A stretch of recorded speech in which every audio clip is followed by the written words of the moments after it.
remember the shows. And we're going to talk a little bit about history, see the world's largest spring, and we're going to look for some manatees primarily this morning. Normally the alligators come out the more hot it gets, and we'll see if we can find some manatees. That will be our goal this morning. So what I want you to know, you're about 18 feet deep here. This is all eelgrass right below us, and this is what the manatees eat. And they eat only the roots.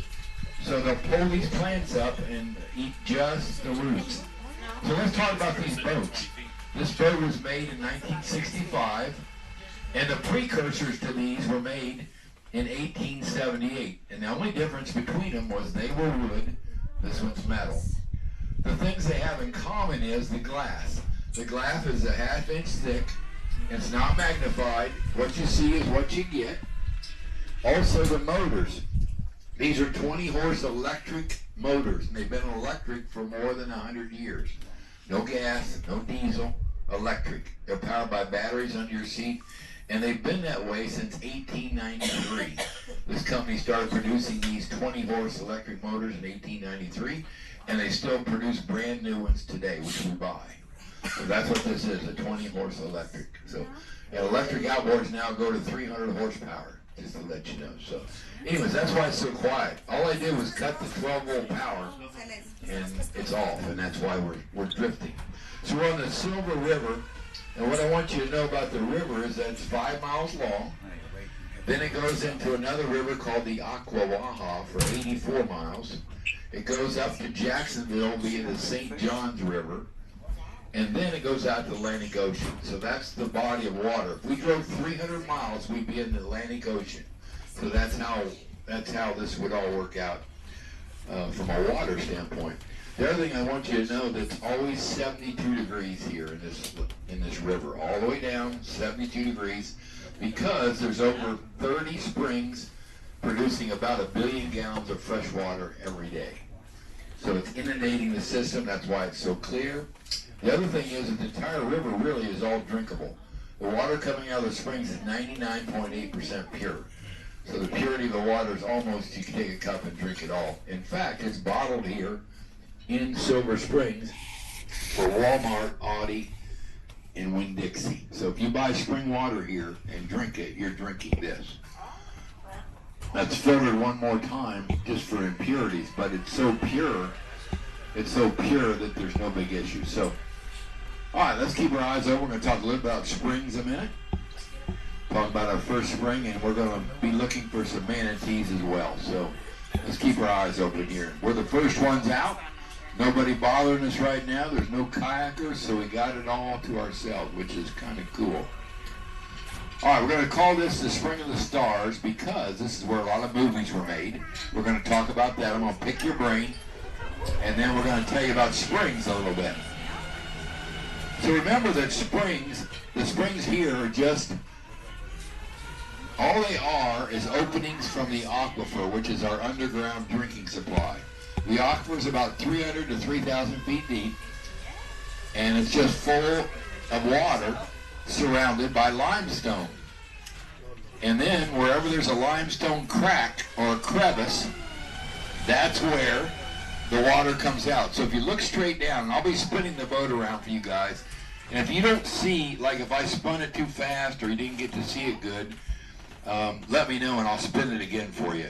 But if you look down, you're going to see this limestone edge and rock. Now we're about 30 feet deep. All these are shell pieces and pieces of limestone. All that edge, all the rock in Florida is limestone. And so the water's flowing out of there, but it's not coming out in any pressure like, say, Yellowstone, where it's shooting out of the ground, because it's not coming from the aquifer. It's coming from the aquifer, but maybe 800 miles away through a crack or a crevice. So there's no pressure, only volume. Now, there's volume on this one, which is about 20 million gallons of water a day. And to give you some benchmark, this is the smallest spring that we have. I'm going to show you 4 of them. This is our smallest one, 20 million gallons a day. And to give you some reference point, if you just laid your garden hose out and let it run 24 hours on your lawn, it'd run about less than 10,000 gallons.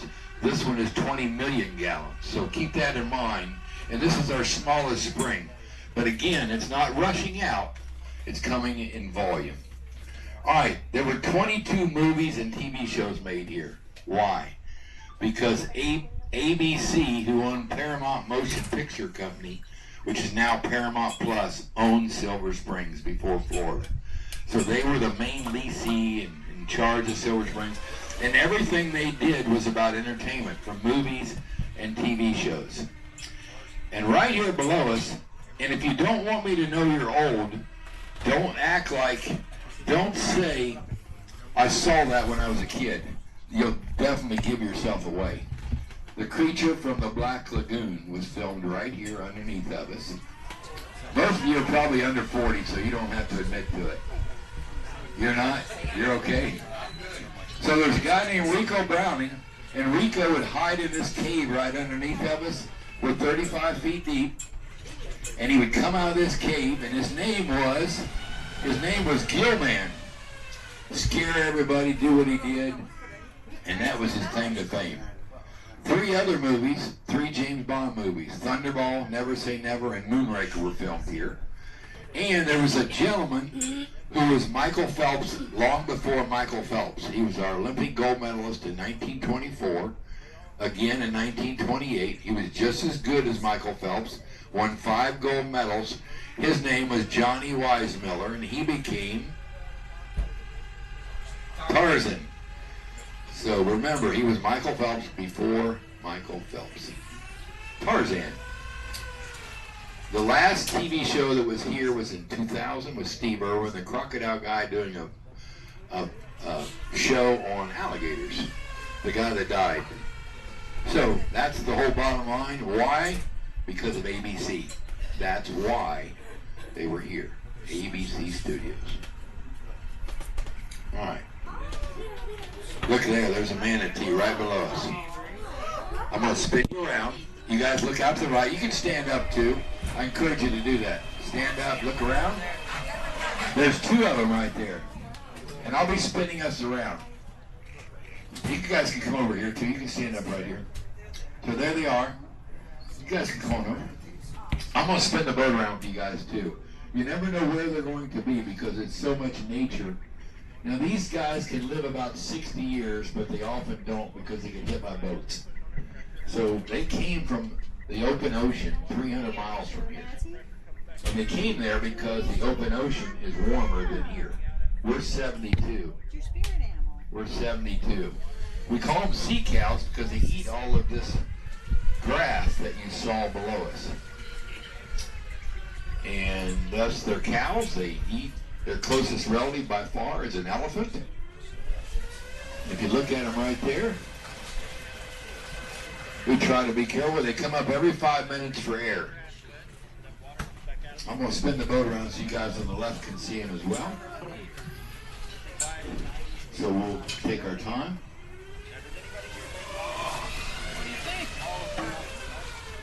I'll be spinning the boat here.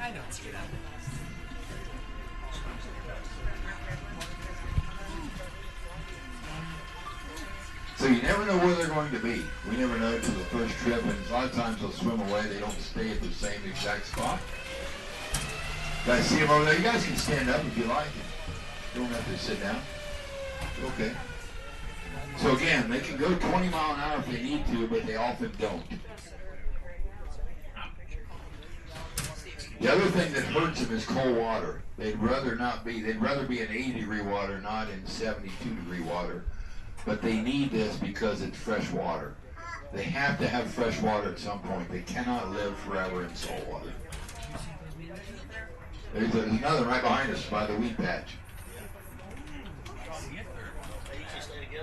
And no, not always. No, not always. So they swam 300 miles to get here. 300 miles to get here. And again, they're not fat at all. They have no body fat. You can see where that water's flowing out there in the ground. They have no body fat at all. All muscle. All right? I'm going to show you one more spring here while we're here, and you guys can look at those at the same time. Look at both of them at the same time.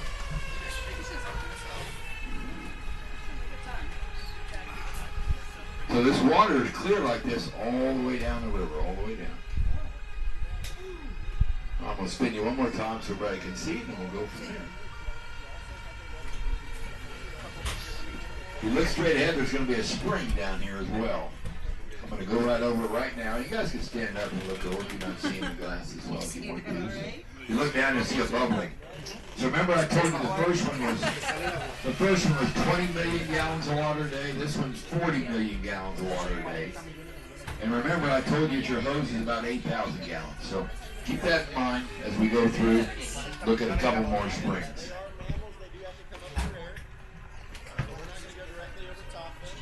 So again, this water is all drinkable, always 72 degrees.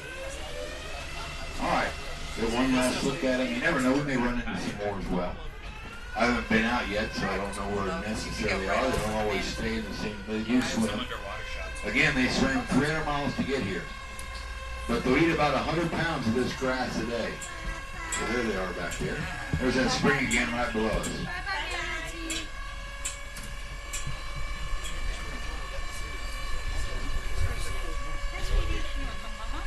All right, what a nice day, huh? So you're going to see some black birds around that have their wings out like this, and they're drying them off. They're diving birds, and they were all born on this island. They're called Anahingas and Coumarans. There's two different versions. But you'll see a lot of them here. So keep your eyes open. If you guys see something I don't see, just point it out to me. I'm going to be concentrating on looking under the glass. We do our best not to run over the manatees. And of course I'm looking out ahead of me as well. What you'll notice on manatees, they say they eat this eelgrass that's right under us right now. But what I'm looking for is grass to be floating ahead of us. So because what happens is they eat the roots and let the tops grow, and the river is running at 4 miles an hour straight ahead down to the end of the river. Where we started was the beginning of the river. And so when I see a pile of grass down there floating, I know they've been eating on this side of it. And that's what I'm looking for. There's a bird, there's an anahinga drying out right there. This place was #1 attraction in the early 70s. 9,000 visitors a day. By far the #1. This is all, we're about 30 feet deep. By far the biggest attraction. It changed in the middle 70s because of something called Disney, Walt Disney. ABC, as you saw in the movies, they were into everything. They wanted to track. When I came as a kid, there's another manatee over there. When I came as a kid, there were camels here, giraffes. Tarzan was swinging through the jungle. I'd be right here and a mermaid would swim under the boat. I mean, alligator handling, snake handling, everything. Polar bears, you name it. There was a swimming beach here. There were synchronized diving from Olympic divers. Everything you think of. Why? Because of ABC. They were in the entertainment business. But once they saw they could not outcompete Disney, it was kind of like Walmart to Joe's hardware store. Same kind of effect, right? Had a negative effect. Yep. We still have 500 monkeys. All right, if you look down, you're going to see an old dugout canoe down here. I'm going to turn the boat around for you. And keep looking for manatees, too. You never know where they're going to be. I'm going to take you right over the top, spin you.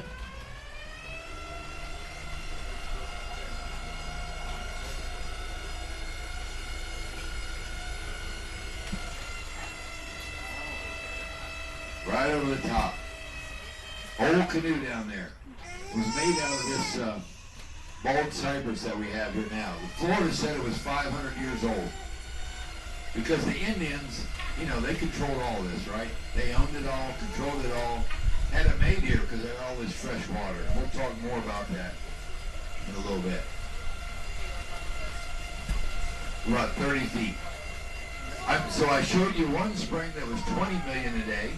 I'll show you one spring that was 40. I'm going to show you a spring that's 60 million gallons a day. And remember, your garden hose is 10,000 or less a day. So keep that in mind. Remember, it's coming out of our drinking water supply, which is below the earth, up to 3,000 feet deep. Think of giant bowls of water surrounded by limestone. That's why we have so many springs here. Because of the limestone. If it was granite, we wouldn't have so much. Florida has 600, we have 30 in this river. And again, almost 1 billion gallons of fresh water a day coming out of here. Pure water. All right, if you look down, we're going to be about 40 feet deep. In this spring, you'll see bubbling a little bit as well.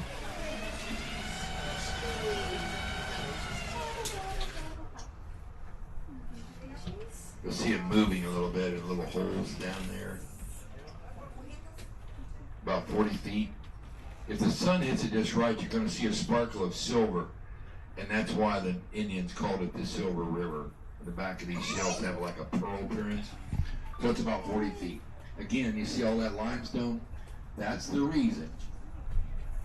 So what they found out was if it rains in these woods, if it just rains from the time that droplet of rain, which goes in at say a pH of 5.5 and not as clean water as we drink, even though it's rainwater, it filters out all the years. It takes about 20 years for that rain droplet, they said, to come back out the spring.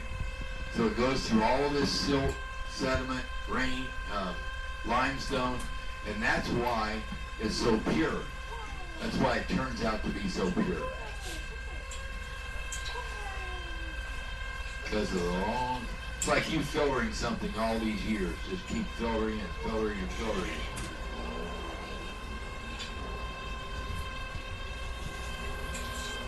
All right, we're going to talk about some movies in a minute. And some of you are old enough to remember. Whether you'll admit to it or not, I don't know. Well, there's another manatee over there. So we're going to talk about some movies while we look at the other manatee. I'm going to turn you around here. You'll see it. I'm going to point to it first with the front of the boat, and then we'll turn the boat around for you guys. So look straight ahead where that grass is floating. Remember I was telling you about the grass? So there were some movies made right here. One, to our right, was Sea Hunt. The guy's name was Lloyd Bridges. The name on the show was Mike Nelson. It was my favorite TV show growing up because it was about a guy that was a boat captain. He was a scuba diver, boat captain, everything you could think of, he was the best. And so I watched it religiously. I didn't know, there's what, 5 of them there? There's probably 5 manatees over here. You guys can come on this side again. So you guys can turn around, stand up and turn around. So Lloyd Bridges was my hero. I didn't know he was not in the middle of the ocean, though. I thought he was. You didn't know that from the show. Yeah? Yeah. And they still are today sometimes. All right, look around here.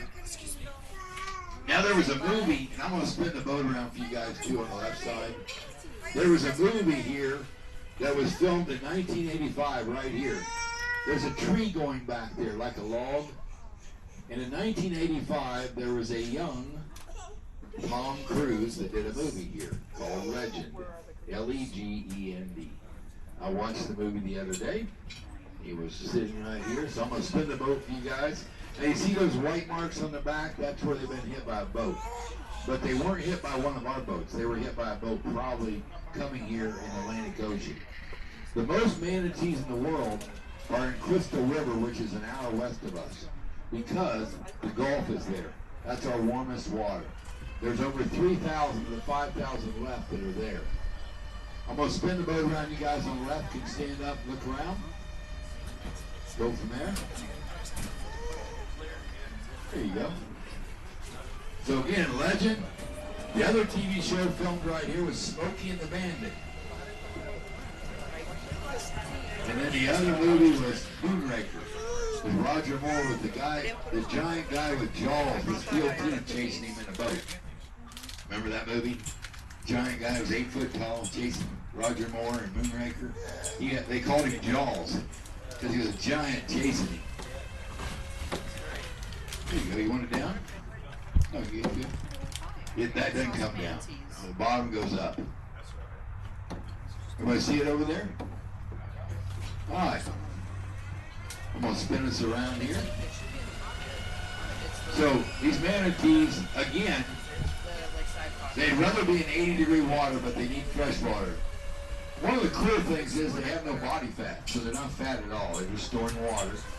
They can swim fast if they need to. They have no natural predators. Sharks don't hurt them. Alligators don't hurt them.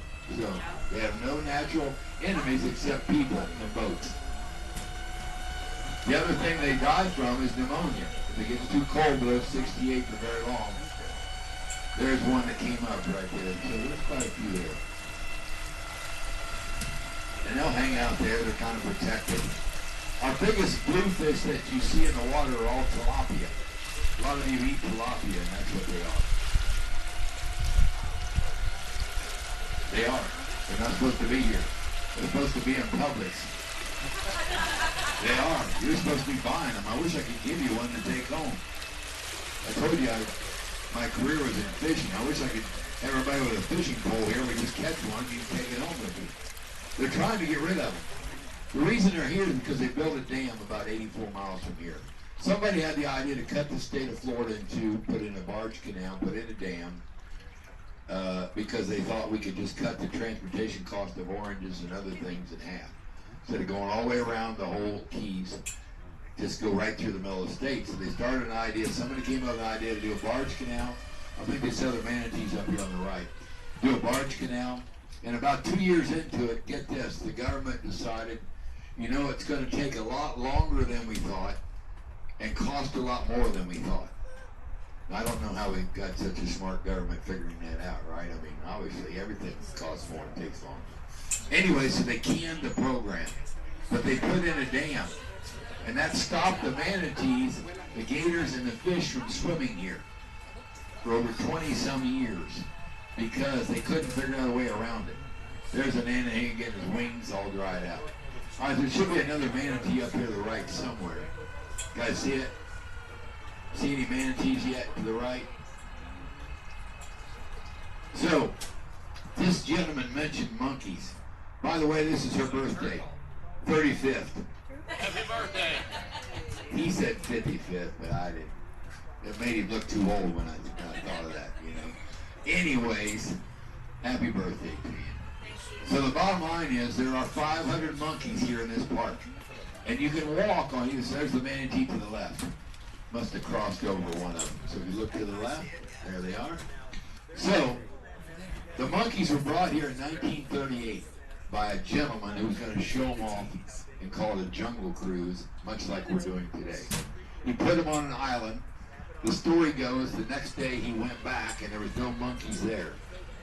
Well, the end of the story goes that he bought 12 monkeys called rhesus macaws, which are the only monkeys that swim.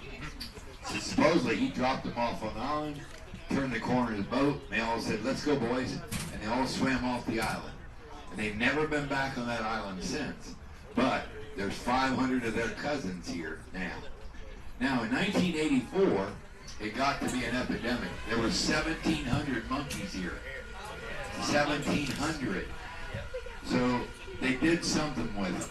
I don't know what they did with them, but they thinned them out, and now there's 500 in this park. So you might walk on both sides because there's hikes on both sides, and you may be taking a walk and look up and 100 yards from these monkeys walking on the ground. So they're light brown. Just keep that in mind as you go. All right? So that's the story of the monkeys, and they've never been back since on that island that anybody knows about.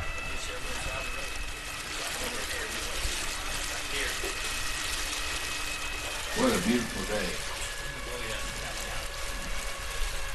I used to be mad at my wife for making me do this, but I've forgiven her. It's okay. It's a nice end to my captain career here. I really enjoy it. First time I've been doing it, I've always been out in the middle of the ocean somewhere, so I really enjoy the peacefulness of this.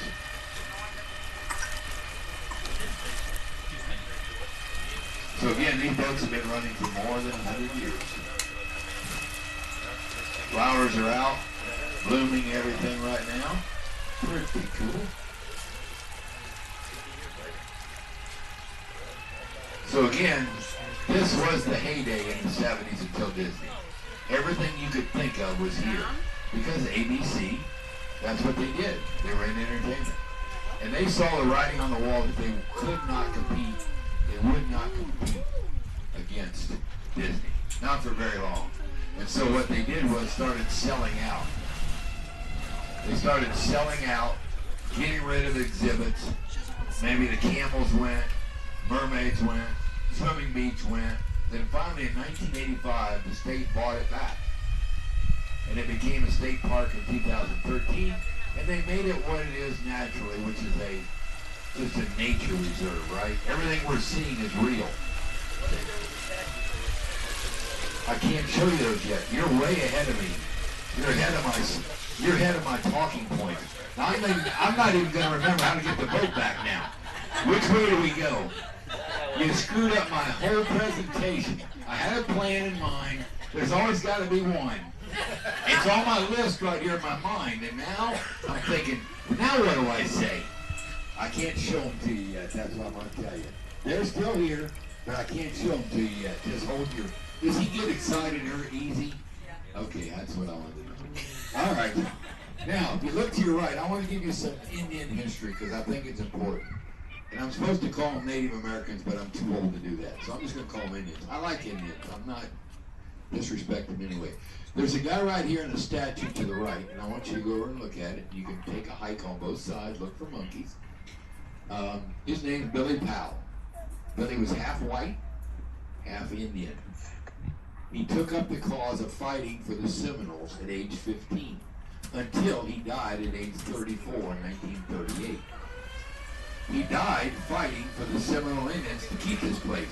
First the Spanish wanted it, then the Union Army decided they wanted it, and they wanted them out. And they did everything they could, but he knew it was a bad deal, so they had a treaty conference. And he's depicted stabbing a piece of paper on a log, because that was the treaty conference.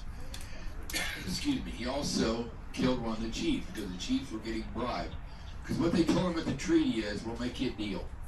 If you quit growing crops for 3 years, we're going to bring you food, clothing, and shelter. You don't have to do anything. You can just move to your parents' basement and watch TV. I just threw that in. That wasn't part of the story. All right? But, so they talked him into doing that, and they did. Some of the chiefs said, okay, let's quit growing crops. They'll pay. Well, about 6 months later, what do you think happened? They didn't quit bringing the food. They quit bringing, because they offered them, in 3 years, we're going to ship you to Oklahoma and trade you Silver River for Oklahoma, part of Oklahoma. No offense to Oklahoma, Billy thought, wait a minute, why don't you go to Oklahoma, we'll stay here. So the bottom line is they lost.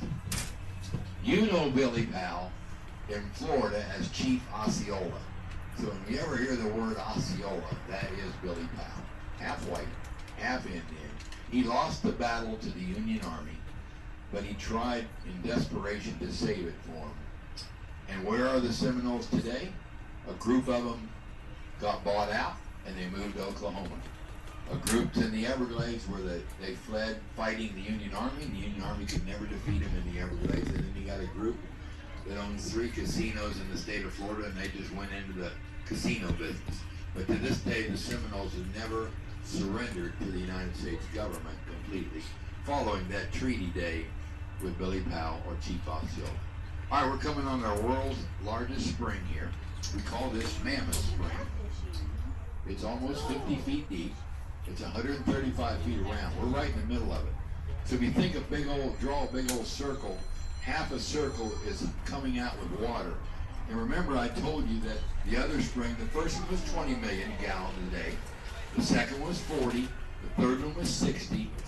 This one is 500 million gallons of water a day. More than half the water in the entire river is coming from this Mammoth Spring.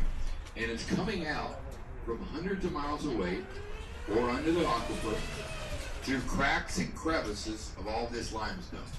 Again, if it was coming straight from the aquifer and through a half-inch pipe, it would blow.